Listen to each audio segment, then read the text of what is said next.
So there are many mysteries of the universe. Is God real? What's the meaning of life? How does a black hole work? What is time?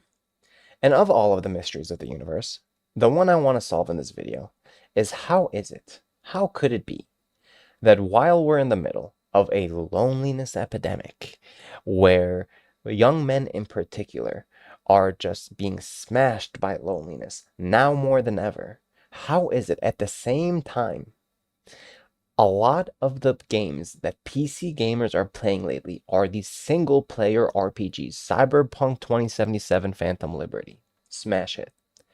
Baldur's Gate 3, smash hit. Starfield, smash hit. Where 5 years ago, 4 years ago, 3 years ago, it was these MMOs that people in their mid 20s, late 20s, early 30s, and beyond really were gravitating to in terms of PC games. When Classic World of Warcraft came out, it was a smash hit. Everyone was playing that. Everyone was playing Classic World of Warcraft when it came out 4 years ago now. When Lost Ark came out, big deal. Everyone was playing it. New World, big deal. Everyone was playing it. There was a huge migration from World of Warcraft to Final Fantasy. Big deal. Everyone was playing it. But now, there is much less emphasis, much less excitement, much less of a community surrounding these games than there are these single player games that are coming out. Meanwhile, we're in the middle of a loneliness epidemic. Wouldn't you think that if everyone is lonely, people would want to play MMOs so they can interact with each other instead of isolating themselves further into social player games? Why is this happening? And to kind of start answering that question, we'd have to examine why is it that we're in a loneliness epidemic, and why is it that this is something that is targeting and hurting young men more than any other demographic. And I think there's a lot of reasons for it. One of the reasons why that is, it's no surprise, it's no secret that young men in 2023 going into 2024 are less financially well off than previous generations, than the baby boomers, than Generation Y, than the older millennials. And that is for plenty of reasons, right? We have housing and the housing problem in America. We have inflation. We have things like student debt and student loans. We have higher barrier to entries for the job market. There's plenty of reasons for this. Plenty of reasons for this. But at the end of the day, people have less money. And when you have less money, it costs money to go out. It costs money to go skiing. It costs money to go on a trip. It costs money to do anything really outside of your house, for the most part, right? And since that's the case, I think that's one of the reasons why people aren't going out as much. And another reason why is it's at this age that young men start getting saddled with responsibilities. They're starting to take on financial burdens.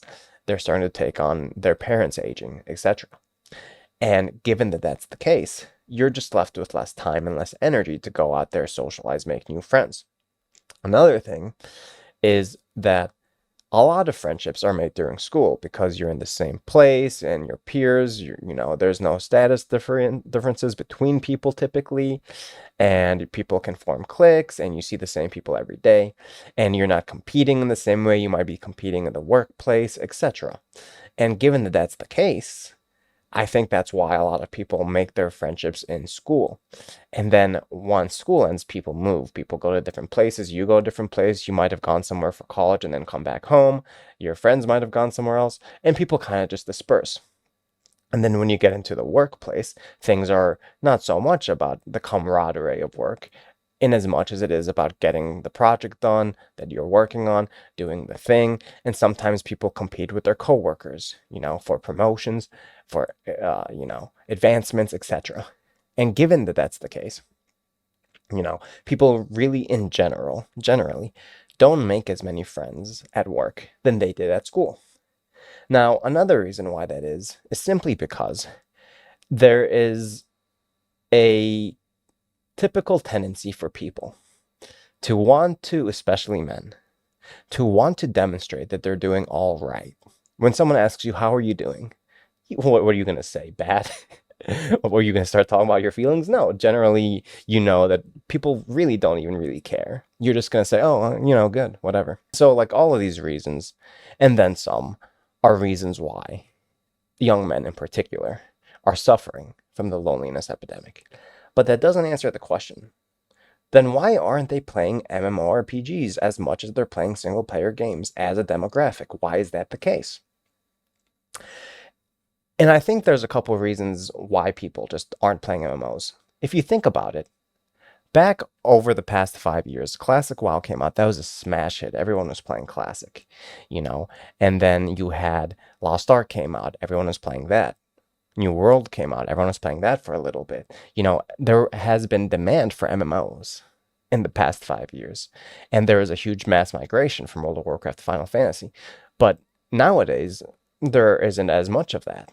Not many people are playing MMOs as they used to. A lot of people stopped playing them and are instead opting in for these single player games.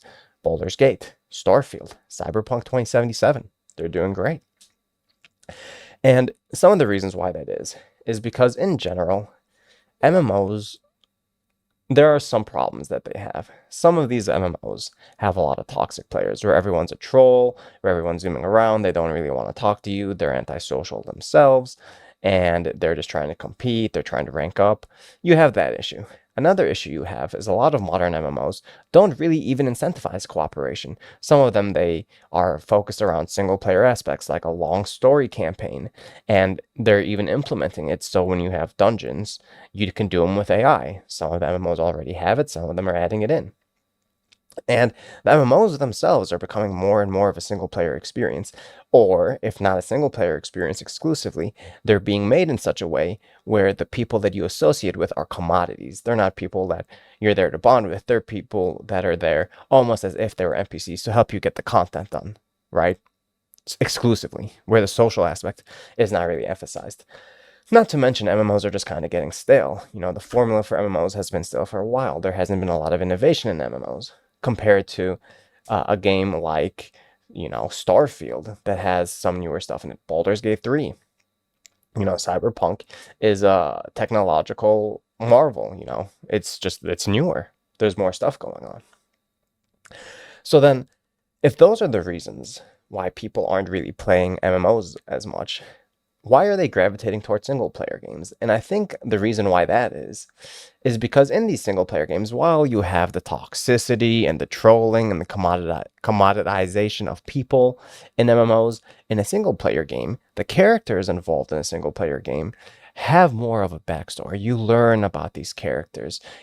They display more emotions. The voice actors do a great job of displaying those emotions, and there's a story unfolding here. It isn't just like let's go run this dungeon. Okay, I'm gonna kick you out because you didn't press your buttons fast enough. Speed, go. The state of the social interactions of a lot of MMOs either are not incentivized by the game, and to the extent that they are, promote toxic behavior in many of the MMOs, or they're just stale, they're missing content, or there hasn't been content in a while. As soon as some of these problems get fixed, as soon as, for example, Final Fantasy XIV adds new content, there will be a newfound interest in these games.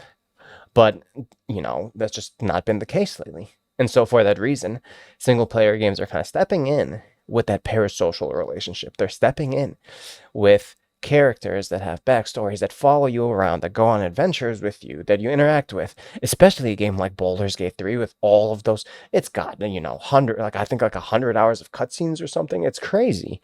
And 1,000 dialogue options. So you're really engaging in this social experience in this fantasy world that is richer and that is deeper than the, internet trolls that you experience in a lot of the MMOs these days, and that's not even to mention the actual game design and microtransactions in these MMOs. That's a completely different story. So what's the solution?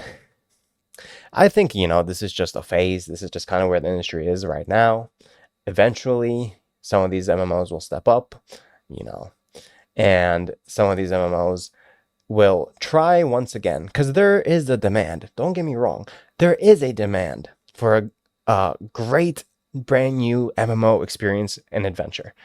It's just, it's not very available right now. But once it is, people will play it. Until then, enjoy Cyberpunk. I know I will.